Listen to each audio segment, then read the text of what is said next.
Hello girls, आज हम लोग देखेंगे Mann Whitney U test. Mann Whitney U test एक स्टैटिस्टिकल टूल से मेथड से जिसके थ्रू हम लोग हाइपोथेसिस को टेस्ट करते हैं कि हमारी हाइपोथेसिस एक्सेप्ट हो रही है कि रिजेक्ट हो रही है। तो मान विटनी को सबसे पहले विल्कॉक्सन ने डिस्क्राइब किया था। उसके बाद मान विटनी ने इस टेस्ट को फर्दर डेवलप किया, इम्प्रूवमेंट किया। तो आपका जो मान विटनी यू टेस्ट है इन statistics the Mann Whitney U test also called the Mann Whitney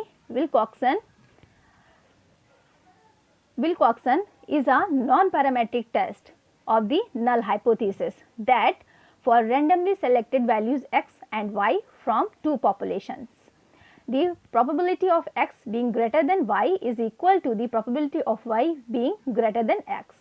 A similar non-parametric test used on dependent sample is the Wilcoxon signed rank test.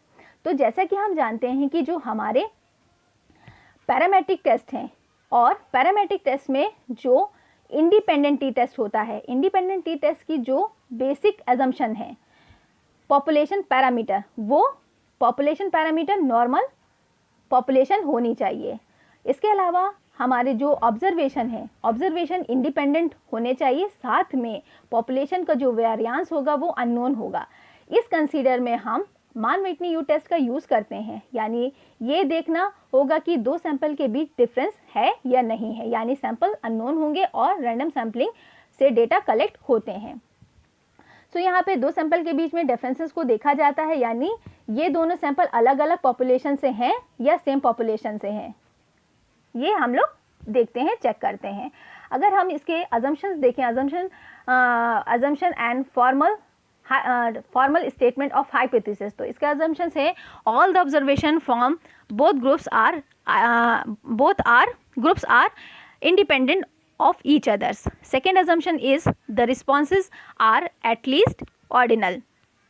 Then under the null hypothesis H0, the distribution of both population are equal, and the alternative hypothesis H1 is that the distribution are not equal. तो यहाँ पर जो हमारा null hypothesis होती है, यानी हमारे sample identical population से लिए गए हैं, against the alternative is that the first population is less than the second population or the first population is greater than second population. तो इस केस में हमें दो सैंपल कंसीडर करने हैं।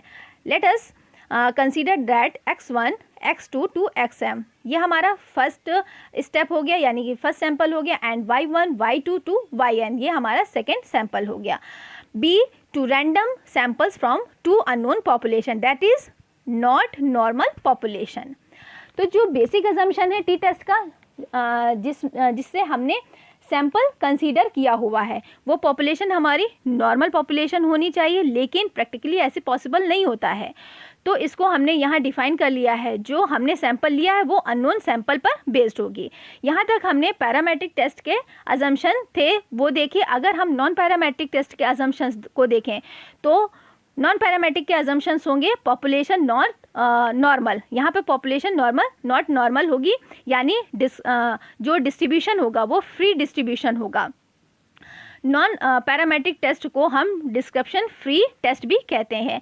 सेकेंड जो अजम्पशन होगा नॉन पैरामेट्रिक का, वो होगा सैंपल इंडिपेंडेंट। जब सैंपल रैंडमली सेलेक्ट होते हैं तो सैंपल इंडिपेंडेंट हो जाते हैं। Then third assumption is observation ordinal scale पर होंगे, यानी कि ऑर्डिनल स्केल पर हम केवल मीडियन की बात करते हैं, मीडियन यूज़ करते हैं, यानी जो टेस्टिंग होगी वो मीडियन के बेसिस पर की जाएगी।